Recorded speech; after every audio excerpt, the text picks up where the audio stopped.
Hi there, Tracy from Kazadans Equestrian. This week I'm going to take a bit more of a look at laminitis.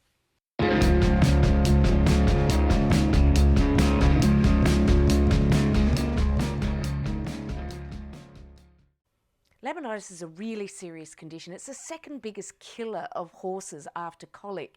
And not only that, but it's incredibly painful for the horse. And even in the low grades where you may not be able to see much going on in the horse's hoof or its lameness or stance, it is still very painful for the horse. And it's really important that owners get on top of this, especially if you have a horse that is prone. So as a reminder, laminitis is basically a failure of the sort of soft tissue connection between the coffin bone that is in the horse's hoof and the inside of that hoof wall. So you could almost imagine that as like a little bit of Velcro where they attach together.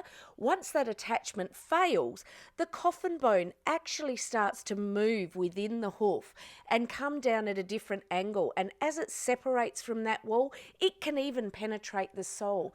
Now, when you imagine that the horse is actually carrying all its weight on a single digit, it's exactly the same as this single digit in the finger, that bone takes an awful lot of weight and pressure. So once that angle is shifted and it is separating from the hoof wall, all of that weight bearing down on the bone can be excruciatingly painful and can actually make the coffin bone penetrate through the sole and even shatter. It's a very painful condition.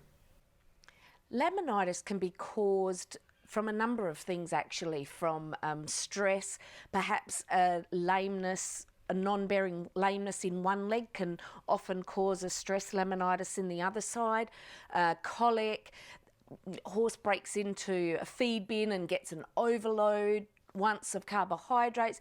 There's many other reasons. However, the number one cause, without doubt, is a horse that has some insulin resistance, and their diet is the number one risk factor for laminitis to occur. By the way, you may have heard the term founder as well used in conjunction with laminitis. I think normally people use the term founder when they actually have gotten to the point where they can't walk and the coffin bone is possibly just about to penetrate through the sole. So it's almost the result of laminitis if you hear the word founder. How do we prevent laminitis? Ideally, it is, again, dietary related. Please make sure your horses don't get overweight. Imagine, it's a bit like people, okay? If we're not managing our diet, the insulin receptors in our body just start to give up and don't notice. And for people, we end up with a type 2 diabetes type condition. With the horses, they also can get insulin resistance.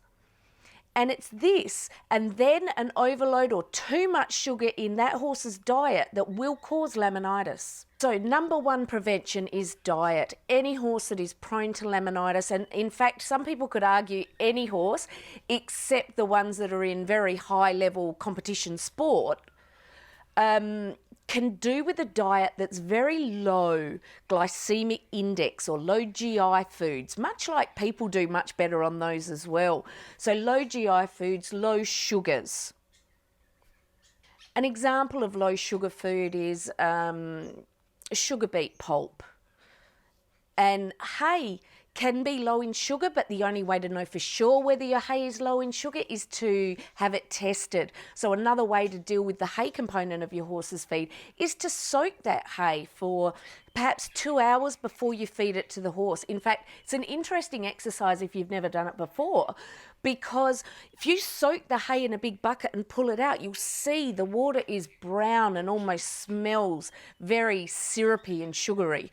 So this will take a lot of the sugar out of the hay. So your horse is still getting forage and roughage without the high sugar content.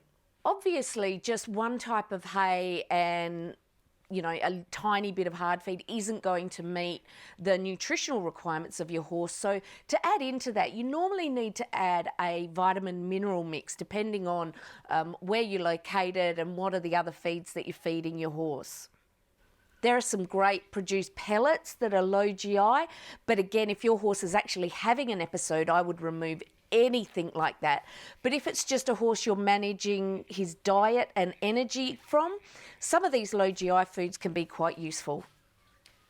One thing that you need to be very aware of is high pasture growth time. So we call them spring flushes, even an autumn flush. And this is where the grass goes from not being on the ground or bare to a big flush as it goes, I guess, as we change seasons from either the barren summer or the muddy winter, and the grass flushes up.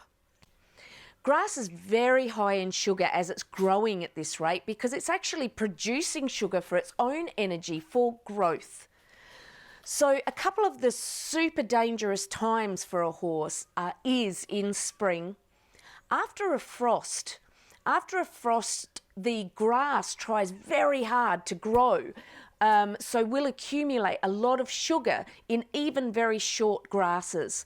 So please don't also be tricked by the fact that long grass must have more sugar in it and short grass does not. In fact, stressed grass will have a very high sugar content. What are some other ways we can prevent it? You can minimise grazing. So it's still very important to have something going through your horse's stomach. We can't leave them for more than, about 5 hours with no food. You do that and you're going to start causing other problems like ulcers. So you do need to allow the horse to graze or have enough forage. This could be done by lots of different hay nets that are soaked. So you remove the sugars and make the horses move between them to, mimic some grazing. You can strip graze your paddocks where you only allow them a little bit of fresh stuff at a time. Ideally, this, however, is only done as a preventative if your horse is not showing any signs of laminitis. If it is, cut the grazing completely. If you like to just limit their intake, sometimes you're better off bringing the horse off the pasture during the day and letting them out at night. Obviously, logistically, this stuff can be really hard to do, but the ideal time is to only let them out pre-sunrise very early in the morning. But if you cannot let them out during the day and at night, that will help reduce the sugar. Grazing muzzles, a lot of people don't like them. They're wonderful for restricting the grazing, so those little piggies that can't help but munch constantly can only get a small amount of grass at a time. So managing their weight and their sugar intake is incredibly important. Don't let it get too far before you put some kind of management practice in place. If you have a pony who is very prone to laminitis, I would probably advise that they don't ever get to graze that green grass at all, because once a laminitis, if you remember from my laminitis myths, once a laminitic horse or pony, always a laminitic horse or pony, they will always be prone, and you really only need to see one horse suffer from this badly and you will never want your horse to feel that amount of pain. So reduce the risk. Don't let those really prone horses and ponies graze green grass at all if you can avoid it. Utilise slow feeders, because underweight horses or not feeding your horse enough can cause everywhere near as much of an issue as overfeeding them. So they do need to have something constantly in their stomach, and they do need to have feed. Maybe about 1.5% of their body weight as hay, fed separately so that they don't gorge it all and then go for long periods of time without nothing. But that 1.5% is a gauge. Please listen to your professionals if they want you to increase or decrease that. So what do you do right now if your horse or pony is suffering a laminitic episode? Number one, get it off pasture, get it out of anything and feed it only soaked hay until you get some good, proper professional advice. It's very likely you'll need to call your vet. Pain relief is important. It's an incredibly painful condition. So a bit of anti-inflammatory and pain relief initially in the first days is often wise. However, long-term use of these is really not recommended in the laminitic horse. The reason is because you're not treating the trigger or the reason for the laminitis. You're only treating a symptom. The horse can move around a little bit more than they're meant to. You can be hiding symptoms, but you still haven't worked out what that is. So after the vet, you need to get rid of the triggers for that horse. The triggers could be green grass, it could be the pellets you're feeding. Have a look at those triggers and remove it.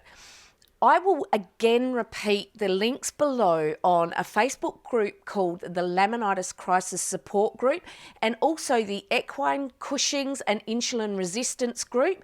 These guys, I believe, have the best and most up-to-date information on what you should be doing with your horse right now if it has laminitis.